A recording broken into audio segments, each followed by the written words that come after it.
약술은 약의 탈을 쓴 설탕 폭탄이자 췌장의 원수입니다. 약재 성분이 조금 들어있다고 해서 이 강력한 알코올과 당분의 파괴력이 사라지는 게 아니거든요. 당뇨 환자는 이미 혈관이 설탕물처럼 끈적끈적해져서 순환이 잘 안 되는 상태인데, 그래서 제가 당뇨 환자를 위한 한방 숙취 해소 3대 비책을 설명드릴게요.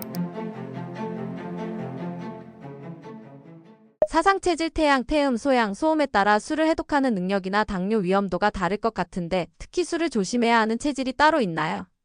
아주 흥미로운 질문입니다. 먼저 사상체질이 생소한 분들을 위해 설명드릴게요. 사상체질은 조선 후기 이재마 선생이 창시한 의학으로 사람의 장기 대소 강약에 따라서 태양, 태음, 소양, 소음 이렇게 4가지로 나누는 건데요. 타고난 장기 기능이 다르기 때문에 당연히 술을 해독하는 능력이나 당뇨에 취약한 이유도 체질마다 제각각입니다. 딱 집어서 말씀드리면 당뇨와 술을 가장 조심해야 할 위험군 체질은 바로 태음인입니다. 간대폐소라고 해서 간 기능은 좋지만 호흡기가 약한 체질인데요. 태음인은 바로 당뇨 위험이 1위인 체질이기 때문이죠. 한국인에게 가장 많은 체질이기도 한데요. 태음인은 체격이 좋고 무엇이든 잘 흡수하는 성질이 있습니다. 문제는 흡수하는 힘에 비해서 내보내는 힘이 부족하다는 거예요. 태음인은 평소 간 기능이 좋지 않아서 태음인은 평소 간 기능이 좋아 술을 잘 마시는 편이라 과음하기가 쉽습니다. 하지만 들어오는 대로 몸에 자꾸 쌓이다 보니까 인슐린 저항성 당뇨가 올 확률이 가장 높습니다. 술안주까지 다 살러 가기 때문에 태음인이 술을 즐기기 시작하면 췌장에 기름때가 끼어서 혈당 조절이 순식간에 망가집니다. 두 번째로 다음으로 술 한 잔에 얼굴이 붉어지는 소음인에 대해서 알아볼 텐데요. 소음인은 신대비소라고 해서 신장 기능은 좋지만 소화기가 약한 체질입니다. 소음인은 4가지 체질 중에서 가장 꼼꼼하고 내성적인 편이고 체구가 작고 소화력도 약합니다. 술 해독 능력이 가장 떨어지는 체질인 것이죠. 소량의 술도 사실 위장에 부담을 주어서 혈당 대사를 방해합니다. 소음인이 당뇨에 걸린다면 대개 췌장의 기능이 떨어져서 오는 인슐린 부족형일 가능성이 커요. 술은 소음인의 귀한 에너지를 억지로 끌어다 쓰게 하기 때문에 건강을 생각한다면 가장 금주해야 할 체질입니다. 세 번째로 화가 많아 혈당이 튀는 소양인에 대해 알아볼 텐데요. 소양인은 비대신소라고 해서 소화 기능은 좋지만 배설 기능이 약한 체질이라고 합니다. 성격이 급하고 몸에 열이 많은 체질입니다. 소화력이 좋아서 많이 먹어도 살이 덜 찌는 것 같지만 속은 그렇지가 않아요. 몸에 열은 많은데 자꾸 독한 술이 들어오면 췌장에 불을 지르는 것과 같습니다. 열로 인해서 진액이 자꾸 마르면 심한 갈증 증상이 가장 심하게 나타납니다. 술을 마시면 다음날 혈당이 널뛰기 쉬운 체질이니 주의가 필요합니다. 마지막으로 기운이 위로 솟구치는 태양인에 대해서 알아볼 텐데요.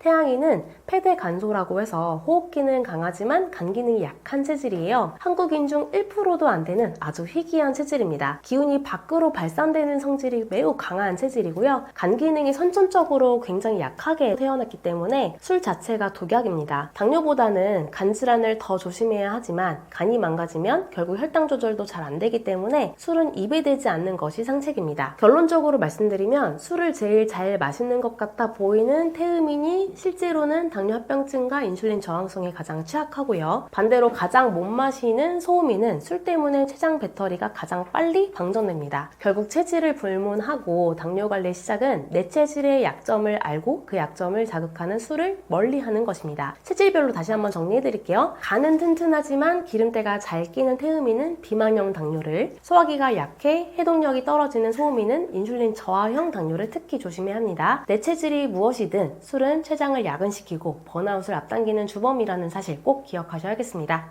흔히 소주는 증류주라 당이 없어 괜찮고 맥주나 막걸리는 곡주라 위험하다고 생각합니다. 한의학적으로 볼 때도 술 종류에 따라 당뇨 환자에게 미치는 영향이 다른가요? 진료실에서 환자분들이 가장 많이 하시는 질문이자 가장 위험한 오해 중 하나입니다. 결론부터 말씀드리면 당뇨에 안전한 술은 세상에 없습니다. 술 종류에 따른 차이는 아주 미미할 뿐 우리 몸에 미치는 치명적인 영향은 똑같습니다. 우선 소주는 당이 없으니 괜찮다는 오해의 진실을 말씀드릴게요. 물론 맥주나 막걸리 같은 발효주에는 곡물에서 유래한 당질이 들어있어서 마시는 즉시 혈당을 더 빨리 올릴 수는 있습니다. 반면 소주는 증류 과정에서 당이 빠지는 건 맞죠. 하지만 하지만 더 무서운 건 알코올 그 자체입니다. 술은 우리 몸에 들어오는 순간 영양소가 아니라 독소로 인식이 됩니다. 간은 이 독소를 해독하느라 본연의 임무인 혈당 조절을 뒤로 미루게 됩니다. 즉 소주를 마시면 당장은 혈당이 안 오르는 것 같지만 간이 파업을 하면서 다음날 혈당 조절 시스템 자체가 전체가 엉망이 됩니다. 한의학에서는 술을 습하고 뜨거운 기운, 즉 습열 덩어리로 봅니다. 소주 같은 독주는 이 뜨거운 기운이 훨씬 강해요. 몸속의 지운을 말리고 췌장에 화를 입힙니다. 맥주나 막걸리는 습한 기운이 강해서 몸을 붓게 하고 인슐린 저항성을 높이는 기름때를 더 많이 만들어냅니다. 그런데 결국 소주는 췌장을 태우고 맥주는 췌장에 기름을 끼게 하니 둘 다 당뇨에는 치명적일 수밖에 없어요. 소주가 위험한 진짜 이유는 따로 있는데요. 술을 마시면 간이 당을 생성하지 못하게 막아 일시적으로 혈당이 뚝 떨어지는 음주 저혈당이 올 수 있어요. 술 마신 다음날 공복 혈당이 평소보다 낮아졌던 경험 한 번쯤 있으실 텐데요. 예전에 70대 어르신이 막걸리를 저녁에 마시면 아침에 공복 혈당이 낮아져서 매일 막걸리를 밤에 반주로 드신다고 말씀하셨는데요. 이건 우리 몸이 좋아져서 공복 혈당이 낮아진 게 아니라 간이 무리를 하고 있는 것이고 장기적으로는 혈당을 조절해주는 간 기능이 망가져서 나중에는 혈당이 엄청나게 높아질 수 있음을 아셔야 합니다. 정리해보면 맥주가 곡물당 때문에 나쁘다면 소주는 높은 알코올 도수 자체가 췌장을 직접적으로 공격하기 때문에 더 나쁩니다. 술 종류를 가리기보다 내 몸의 당 조절 시스템인 간과 췌장을 쉬게 해주는 것이 진정한 당뇨 관리 정석이라는 점을 기억하셔야 합니다. 한국인의 음주 문화가 당뇨 환자 수 증가에 주는 영향은 무엇인가요?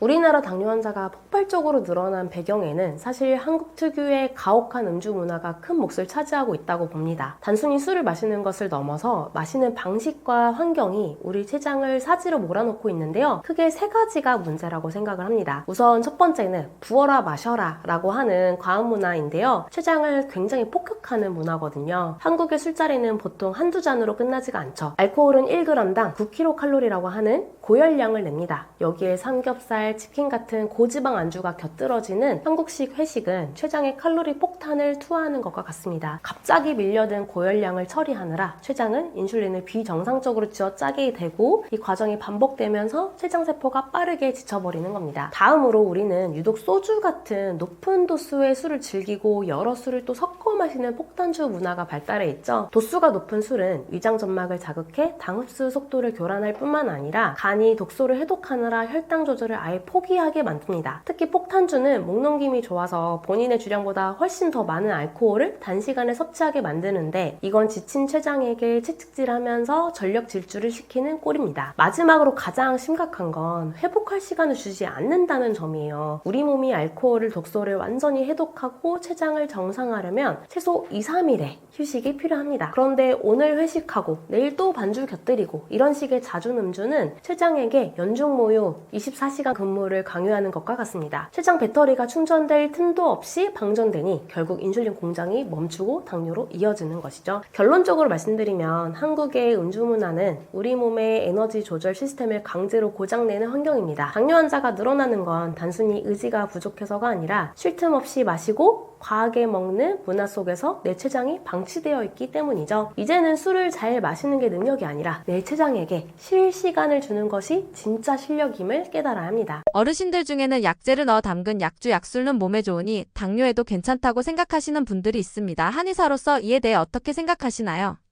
진료실에서 어르신들께 가장 많이 듣는 말씀 중 하나가 바로 이건 그냥 술이 아니라 약이야 이런 말씀입니다. 결론부터 아주 정중하고 확실하게 말씀드리면 당뇨 환자에게 약술은 약의 탈을 쓴 설탕 폭탄이자 췌장의 원수입니다. 왜 약술이 당뇨 환자에게 더 위험한지 그 이유를 세 가지로 정리해 드릴게요. 우선 약술은 독한 술과 설탕의 합작품입니다. 약재의 성분을 우려내려면 보통 25도에서 35도 정도가 넘는 아주 독한 소주를 사용해야 합니다. 여기에 맛을 내기 위해서 다량의 설탕이나 꿀을 넣는 경우가 많죠. 약재 성분이 조금 들어있다고 해서 이 강력한 알코올과 당분의 파괴력이 사라지는 게 아니거든요. 오히려 약재를 핑계로 평소보다 더 많이 마시게 되니 췌장에는 치명타가 됩니다. 실제 한의학에서 약을 다릴 때 술을 사용하기도 하거든요. 한의학에서 술을 쓰는 이유는 약기운을 몸 구석구석까지 빠르게 퍼뜨리기 위함입니다. 하지만 당뇨 환자는 이미 혈관이 설탕물처럼 끈적끈적해져서 순환이 잘 잘 안 되는 상태인데, 이런 상태에서 독한 술이 들어오면 약 성분이 아니라 알코올의 독성과 당분만 혈관 곳곳에 처박히게 됩니다. 약을 먹으려다 혈관만 더 망가뜨리는 꼴이 되는 것이죠. 마지막으로 간과 췌장에는 이중 과부하가 걸려요. 약술 속에 들어있는 약재 성분도 결국 간에서 대사를 거쳐야 합니다. 알코올 해독하느라 1차로 지친 간에 약재 성분까지 한꺼번에 밀어넣으면 간은 비명을 지릅니다. 간이 파업하면 혈당 조절은 완전히 멈춰버리죠. 췌장 역시 독한 술이 들어오면 세포가 직접 손상을 입어서 인슐린 공장이 멈추게 됩니다. 약성분 1%를 얻으려다가 내 몸의 당 조절 시스템 90%를 파괴하는 격입니다. 어르신들께 꼭 말씀드리고 싶은 건 이거예요. 약재가 몸에 좋은 건 맞습니다. 하지만 그 좋은 성분을 굳이 독한 술이라고 하는 위험한 배에 태워보낼 필요가 없어요. 약으로 드시고 싶다면 술이 아니라 따뜻한 차로 우려 드시거나 한의사의 처방을 받은 탕약으로 드시는 것이 정석입니다. 약술은 약이 아니라 단지 약재 향이 나는 아주 독하고 달콤한 술일 뿐이라는 것을 꼭 기억하셔야겠습니다. 몸을 생각하신다면 약재는 술이 아닌 차로 드시길 바랍니다. 당뇨 환자에게 권장하는 한방 숙취 해소법이 있다면 추천해 주실 수 있나요?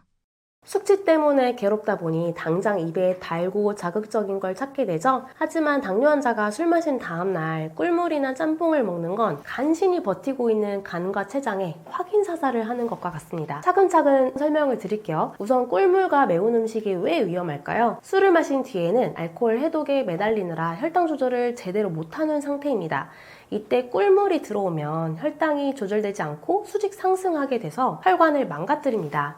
또한 맵고 짠 음식은 음주로 예민해진 위장 점막을 자극하고 체내 수분을 빼앗아가서 혈액을 더 끈적끈적하게 만듭니다. 그래서 제가 당뇨 환자를 위한 한방 숙취 해소 3대 비책을 설명드릴게요. 첫 번째는 환기차입니다. 환기는 췌장의 인슐린 분비 세포를 활성화하는 데 도움을 주죠. 술로 인해 기력이 빠지고 소변으로 에너지가 새나가는 것을 막아주기 때문에 숙취로 몸이 천근만근일 때 맹물 대신 따뜻한 환기차를 드시면 혈당 안정과 기력 회복을 동시에 잡을 수 있을 거예요. 두 번째는 간의 열을 내릴 수 있는 칡차입니다. 한방에서 칡뿌리인 갈근은 술독을 풀고 진액을 생성하는 대표적인 약재예요. 갈근은 몸속의 뜨거운 술기운을 밖으로 내보내고 갈증을 해소해줍니다. 특히 술 마신 뒤 얼굴이 붉고 열이 잘 가라앉지 않는 분들에게는 갈근차가 최고의 천연 숙취 해소제입니다. 실제 한의원에서 처방하는 숙취 해소제에는 칡뿌리나 칡꽃이 들어가 있어요. 그만큼 효과가 좋다는 거겠죠? 세 번째는 소화기 휴식과 가벼운 움직임입니다. 술 마신 다음 날은 위장을 비워주는 것이 매우 중요한데요. 위장에 음식이 남아있으면 뇌와 장기가 쉬지 못해 숙취가 더 오래 가기 때문이에요. 속이 너무 허하다면 맑은 콩나물국 같은 가벼운 음식 위주로 소량 드시고 어느 정도 기운이 나면 가볍게 계단을 오르는 등 몸을 움직여 대사를 활발하게 해주는 것이 혈당 스파이크를 막는 방법입니다. 결론적으로 말씀드리자면 숙취 해소의 핵심은 자극이 아니라 정화와 휴식입니다. 꿀물 대신 환기차나 갈근차를 선택하시고 지친 간과 췌장이 스스로 회복할 수 있도록 충분한 수분 섭취와 휴식을 주는 것, 이것이 당뇨 환자가 건강을 잃지 않고 술자리의 후유증에서 벗어나는 가장 명쾌한 방법입니다. 정리해드릴게요. 술 마신 다음날 꿀물 대신 환기차 한 잔을 선택하세요. 꿀물과 같은 단순당은 혈관을 망가뜨리지만 환기는 췌장을 깨우고 기력을 살려줍니다. 맵고 짠 음식으로 위장을 괴롭히지 말고 칡차나 맑은 국물로 간의 열을 내려주는 것이 당뇨 환자를 위한 진정한 숙취 해소의 정석입니다. 사회생활 때문에 술을 완전히 끊기 힘든 당뇨 환자분들을 위해 한의사로서 제안하는 현실적인 음주 가이드라인이 있다면 무엇일까요? 사실 가장 드리고 싶은 말씀은 당장 끊으세요입니다. 하지만 우리 사회생활이 마음처럼 쉽지 않다는 걸 저도 잘 압니다. 그래서 오늘은 어쩔 수 없이 마셔야 한다면 췌장에 생명줄이라도 붙잡는 차선책을 현실적으로 알려드릴게요. 우선 음주 횟수는 주 1회 이하로 엄격하게 제한하세요. 우리 몸의 간과 췌장이 알코올 독소를 해독하고 염증 반응을 가라앉힌 뒤 다시 혈당 조절 모드로 돌아오는 데에는 최소 3, 4일의 휴식이 필요합니다. 주 2회 이상 마시는 건 췌장에게 퇴근하지 말고 계속 야근해! 라고 명령하는 것과 같아요. 사회생활을 하더라도 술자리는 일주일에 딱 한 번으로 스스로와 타협하셔야겠습니다. 다음으로 술 한 잔에 물 한 잔, 즉 1대1 법칙을 지켜보세요. 한의학적으로 술은 몸의 진액을 말리는 습열의 결정체입니다. 술 한 잔을 마실 때마다 물을 한 컵씩 반드시 같이 드셔야 합니다. 물은 혈중 알코올 농도를 희석해서 췌장에 직접적인 손상을 줄여줄 뿐만 아니라 다음날 올 수 있는 가짜 저혈당과 탈수 현상을 막아주는 가장 저렴하고 강력한 보약입니다. 다음으로 안주는 단백질과 비전분 채소 위주로 드세요. 술자리에서 가장 위험한 건 탄수화물입니다.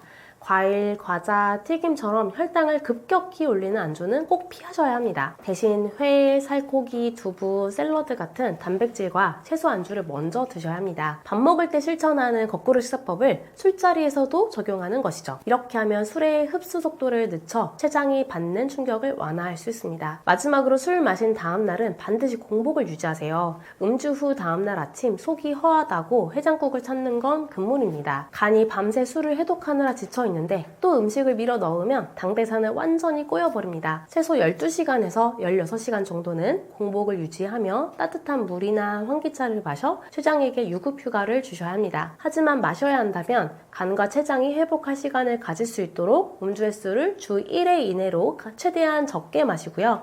알코올 농도를 희석하고 탈수를 막기 위해 술 한 잔 마실 때 물도 반드시 한 잔씩 같이 마시는 1:1 법칙을 지켜주시고요. 혈당이 급격히 치솟는 걸 막기 위해 탄수화물 대신 채소와 단백질 위주의 안주로 혈당을 천천히 올리고 마지막으로는 술 마신 다음 날은 지친 장기들이 온전히 쉴 수 있도록 반드시 일정 시간 이상 공복을 유지하며 충분히 쉬어주셔야 합니다. 이것이 당뇨와 사회생활 사이에서 내 건강을 지킬 수 있는 마지막 마지노선입니다. 당뇨 환자들에겐 근육량이 중요하다고 하는데 근력에 좋은 운동을 소개해 주신다면 무슨 운동인가요? 정말 중요한 질문입니다. 당뇨 환자에게 근육은 단순히 몸매를 위한 게 아니라 포도당을 태우는 가장 큰 소각장이자 남는 혈당을 보관하는 최고의 창고예요. 우리 몸에서 포도당의 70% 이상을 허벅지 같은 큰 근육에서 소모하기 때문인데요. 그래서 제가 가장 먼저 추천드리는 근력 운동은 단연 스쿼트와 계단 오르기입니다. 우선 스쿼트인데요. 우리 몸 근육의 대부분은 하체에 몰려있는 거 다들 알고 계시죠? 스쿼트를 통해 허벅지 근육을 단단하게 만들면 인슐린이 적어도 근육이 혈액 속 당분을 쏙쏙 뽑아다가 에너지로 써버립니다. 만약 스쿼트가 무릎에 무리가 돼서 힘들다면 의자나 벽을 활용해서 스쿼트를 해보세요. 무릎 부담은 줄이면서 안전하게 스쿼트를 할 수 있습니다. 다음으로 계단 오르기인데요. 무릎이 허락한다면 가장 효율적인 운동입니다. 허벅지 근육을 자극하면서 심폐기능까지 강화해주는데요. 19, 30분에 계단을 오르면 치솟는 혈당 스파이크를 잡는데 최고의 효과가 있습니다. 이렇게 근력 운동으로 포도당을 태우는 근육을 만드셨다면 그 다음으로 꼭 병행해야 할 것이 바로 미세혈관 합병증을 예방하는 순환 운동입니다. 당뇨 환자에겐 특히나 천연 인슐린과 같은 효과가 있습니다.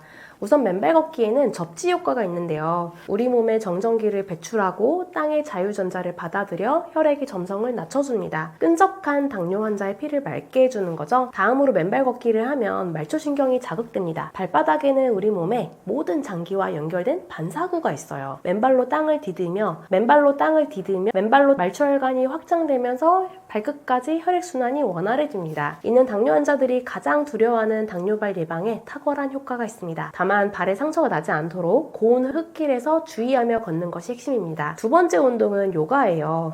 요가를 단순히 유연성을 기르는 운동으로 생각하시는 분들이 많은데요. 제가 요가를 한 지 14년 차가 됐거든요. 요가는 유산소 운동과 근력 운동이 동시에 되면서 췌장을 직접 마사지하는 내장기 운동 효과도 있으면서 스트레스를 완화해주는 효과도 있습니다. 우선 요가를 하면 췌장 기능이 활성화되는 효과가 있는데요. 요가의 비틀기 동작이나 복부를 압박하는 동작들은 복강 내 장기를 자극해줍니다. 특히 췌장 부위를 부드럽게 압박하고 이완하는 과정에서 췌장의 혈류량이 늘어나고 인슐린 분비 기능이 활성화되는 효과가 있습니다. 또 요가는 스트레스를 완화해주고 인슐린 저항성을 개선해주는 효과가 있어요. 요가의 핵심인 호흡과 명상은 스트레스 호르몬인 코르티솔 수치를 낮춰줍니다. 코르티솔이 줄어들면 인슐린 저항성이 개선되고 혈당이 자연스럽게 안정됩니다. 격한 운동이 부담스러운 인슐린 부족형 환자분들에게는 이보다 좋은 운동이 없습니다. 결론적으로 말씀드리면 스쿼트 같은 근력 운동으로 포도당을 흡수하는 창고를 늘리셨다면 맨발 걷기와 요가로 그 포도당이 구석구석 잘 흐르게 만드는 길을 뚫어주셔야 합니다. 근육은 혈당을 낮춰주고 맨발 걷기와 요가 같은 순환 운동은 여러분의 발과 눈, 콩팥을 지켜줄 것입니다. 당뇨는 불치병이라는 이야기가 있던데 당뇨에 한번 걸리면 완치가 힘든 이유는 무엇인가요? 당뇨는 한 번 걸리면 평생 관리해야 하는 불치병이다 라는 말 때문에 절망하시는 분들이 정말 많습니다. 하지만 저는 오늘 여러분들께 확실히 말씀을 드리고 싶어요. 당뇨는 결코 불치병이 아니고요. 충분히 극복하고 졸업할 수 있는 질병입니다. 그럼에도 왜 많은 분들이 완치가 힘들다고 생각할까요? 그 이유와 함께 우리가 당뇨를 졸업할 수 있는 근거를 명확히 정리해 드리도록 하겠습니다. 우선 왜 당뇨는 완치가 힘들다는 오해를 받고 있을까요? 기존의 혈당 관리가 주로 혈당 수치에 한계에만 집중했기 때문입니다. 단순히 약을 통해 혈당 수치만 강제로 낮추는 것은 근본적인 원인을 해결하는 것이 아니라 임시 방편으로 증상만 억제하는 것에 가깝습니다. 약에만 의존하다 보면 정작 혈당을 조절해야 할 내 몸의 췌장과 대사 시스템은 점점 게을러지고 스스로 회복할 기회를 잃게 되는 것이죠. 결국 시간이 흐를수록 약의 개수는 늘어나고 합병증의 두려움에서는 벗어나지 못하게 될 수 있습니다. 여러분, 당뇨는 충분히 졸업할 수 있습니다. 저희가 강조하는 당뇨 졸업이란 단순히 수치를 낮추는 것을 넘어서서 당뇨약을 모두 끊고도 6개월 이상 당화혈소가 6.5% 미만으로 건강하게 유지되는 상태를 말하는데요. 이는 이미 수많은 연구와 임상 사례를 통해 증명된 사실입니다. 실제 저희 한의원에는 높은 당화혈소, 오랜 유병 기간, 고령의 나이였음에도 불구하고 당뇨를 졸업하신 수많은 분들이 계십니다. 예를 들어 당화혈소가 9.6%에 달했던 환자분이 6%로 떨어지면서 당뇨를 졸업하거나 20년 넘게 당뇨를 앓았던 분이 약을 다 끊고 정상 수치를 유지하는 사례들이 이를 뒷받침합니다. 당뇨 졸업을 위한 핵심 전략을 정리해 드릴게요. 당뇨 졸업은 단순히 음식을 덜 먹고 운동을 더 많이 한다고 되는 것이 아닙니다. 잃어버린 건강을 되찾는 대사 시스템의 회복이 핵심입니다. 우선 당뇨를 졸업하기 위해서는 내 당뇨가 어떤 유형인지 정확히 파악을 해야 하는데요. 인슐린 분비가 부족한 인슐린 저하형인지 아니면 인슐린은 잘 분비되는 제대로 쓰이지 못하는 저항성형 당뇨인지를 구분해야 합니다. 만약 췌장 기능이 저하된 인슐린 저하형 당뇨라면 당뇨약에 의존하는 대신 췌장 스스로 인슐린을 잘 분비하고 사용하도록 생활관리를 스스로 하고요. 치료도 해야 합니다. 한국인은 서양인에 비해서 선천적으로 췌장의 크기가 작고 인슐린 분비 능력도 약합니다. 따라서 서양식 기준의 관리법만으로는 한계가 있습니다. 췌장에서 인슐린 분비가 제대로 잘 되고 있는지 검사하는 시펩타이드 검사를 주기적으로 해봐야 하고요. 또 췌장 기능을 회복시켜 인슐린 분비량을 늘릴 수 있는 생활관리도 병행해야 합니다. 생각보다 인슐린 저하형 당뇨가 우리 주변에 많거든요. 그렇기 때문에 나는 아니겠지 라고 생각하시면 안 되고 저희가 통계를 내봤을 때는 전체 당뇨 환자 중에 30-40% 정도가 인슐린 분비가 부족한 형이었습니다. 반대로 인슐린 저항성형이라면 과식, 폭식을 줄이고 저녁 식사 후 3-4시간 금식을 유지하고 운동은 생활화해야 합니다. 결론적으로 말씀드리자면 당뇨는 평생 짊어지고 가야 할 짐이 아니라 내 몸을 다시 돌아보고 더 건강한 삶으로 나아가는 터닝 포인트입니다. 나는 안 될 거야 라고 하는 그런 부정적인 생각보다는 나도 충분히 졸업할 수 있어 라는 희망을 품어보세요. 여러분의 췌장과 몸은 스스로 회복할 힘을 가지고 있습니다. 또한 당뇨스쿨 유튜브 채널에 당뇨를 졸업한 분들 인터뷰를 꾸준히 올리고 있으니까요. 당뇨 졸업한 분들의 이야기가 궁금하다면 영상들을 꼭 확인해 보시길 바랍니다. 생활 패턴이 불규칙한 직장인들을 위한 당뇨 예방에 좋은 생활 속 관리법은 무엇인가요?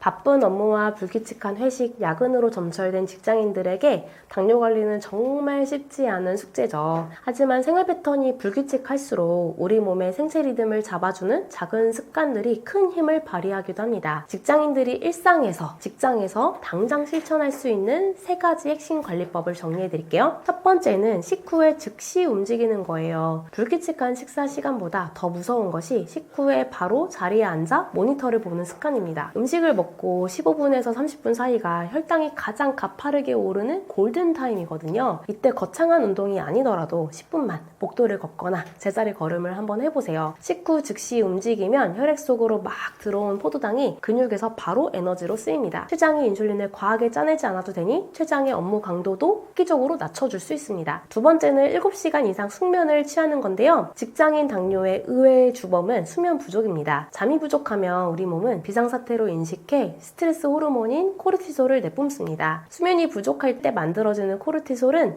인슐린의 일을 방해해 혈당을 올립니다. 잠을 못 잔 다음날 유독 배가 더 고프고 단 음식이 당기는 이유도 이 때문입니다. 불규칙한 퇴근 시간이라도 자정 전 취침과 7시간 수면을 목표로 삼아보세요.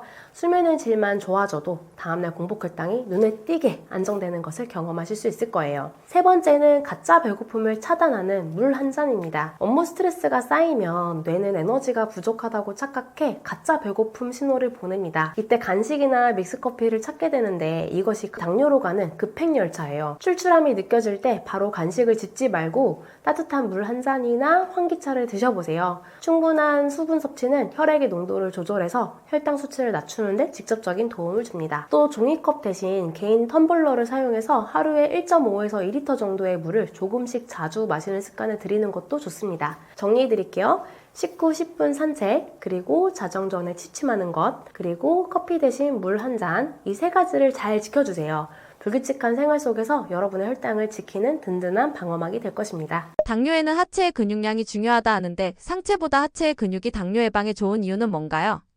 당뇨 관리에서 왜 하필 하체인지 그 의학적 이유를 명확하게 설명해 드릴게요.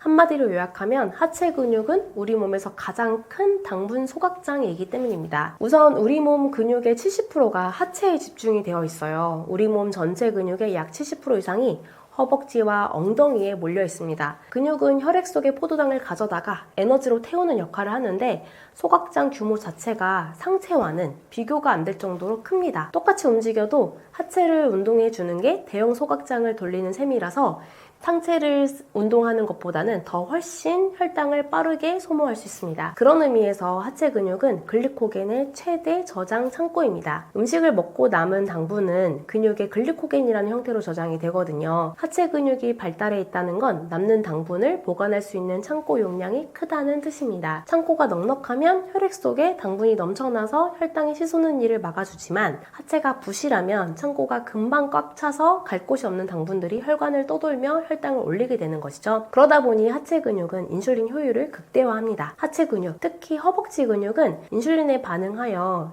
포도당을 흡수하는 능력이 가장 뛰어납니다. 하체 근육량이 많을수록 적은 양의 인슐린으로도 혈당 조절이 가능해지기 때문에 지쳐있는 췌장의 업무 부담을 덜어주는 데 결정적인 역할을 하는 것이죠. 마지막으로 하체 근육은 인슐린 저항성을 개선하는 핵심 부위입니다. 배는 나오고 다리는 가는 거미형 체형이 당뇨에 가장 위험하다는 말 들어보셨을 거예요. 하체 근육이 부족하고 내장 지방이 많으면 인슐린 저항성이 급격히 높아집니다. 반대로 하체 운동을 통해 허벅지 근육을 키우면 내장 지방이 연소되면서 세포들이 인슐린의 신호에 다시 민감하게 반응하게 됩니다. 정리를 하자면 하체 근육은 내 몸의 혈당을 조절하는 댐과 같아요. 댐이 크고 튼튼하면 갑자기 밀려오는 당분을 거뜬히 가두고 조절할 수 있지만 하체가 부실하면 혈당 조절 시스템은 쉽게 무너질 수 있습니다. 상체보다 하체 운동에 집중하는 것, 그것이 가장 효율적으로 췌장을 쉬게 하고 당뇨를 졸업하는 지름길입니다. 당뇨 환자분들 중에 대부분은 고령인데요. 신체가 자유롭지 않은 노인 환자들이 할 수 있는 당뇨 극복 운동을 추천해 주신다면 무엇인가요?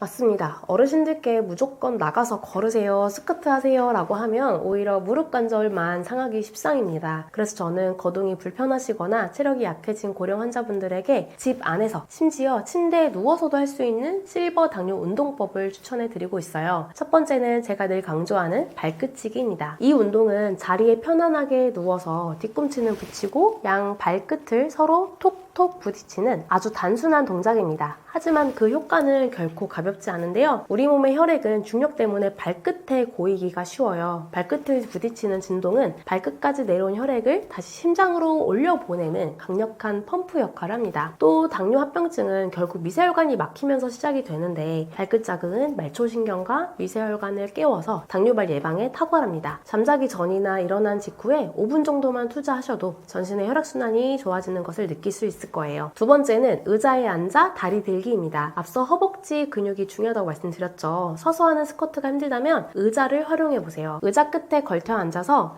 한쪽 다리를 쭉 펴고 수평이 되게 들어 올린 뒤 5에서 10초간 버티는 겁니다. 허벅지 앞쪽 근육에 힘이 들어가는 것을 느끼는 것이 핵심이고요. 이 동작은 무릎 관절에 가해지는 하중은 최소화하면서 혈당을 태우는 가장 큰 소각장인 허벅지 근육을 아주 효과적으로 단련해줍니다. 텔레비전을 보면서도 충분히 하실 수 있는 최고의 근력 저축법입니다. 세 번째는 까치발석이에요. 주방에서 설거지를 하시거나 벽을 짚고 서 있을 때 뒤꿈치를 천천히 들었다 내렸다 해보세요. 종아리 근육은 혈액을 위로 쏘아 올리는 제2의 심장이라고 하죠. 들어보셨을 텐데요. 종아리가 튼튼해야 대사가 활발해지고 혈당 조절도 쉬워집니다. 넘어질 위험이 있으니 반드시 벽이나 의자를 잡고 안전하게 하시는 것이 중요합니다. 어르신들께 꼭 드리고 싶은 말씀은 이거예요. 운동은 거창하게 해야 하는 게 아닙니다. 단 5분만이라도 매일 하는 게 굉장히 중요합니다. 누워 계실 때는 발끝을 치고요. 앉아 계실 때는 다리를 들고 그리고 서 계실 때는 뒤꿈치를 들어보세요. 이 작은 습관들이 모여서 인슐린 저항성을 개선하고 여러분의 췌장을 다시 뛰게 할 것입니다. 건강한 노년은 여러분의 발끝에서 시작된다는 것을 잊지 말아주세요. 정리해드릴게요. 운동이 힘들다면 누워서 발끝치기부터 시작하시고요. 발끝을 툭툭 치는 것만으로도 막혔던 혈관이 뚫리고 당뇨합병증을 막을 수 있습니다. 무릎이 아프다면 의자에 앉아서 다리를 드는 동작이나 서서 까치발 서는 동작으로 허벅지 근육을 지켜보세요. 작은 움직임이 모여서 당신의 혈당을 바꾸고 건강한 노년을 만들 겁니다. 안녕하세요. 당뇨인들의 당뇨 졸업을 돕는 한의사 당보만이원 종로점 대표원장 이혜민입니다. 당뇨는 평생 관리하는 질병이 아니라 졸업할 수 있습니다.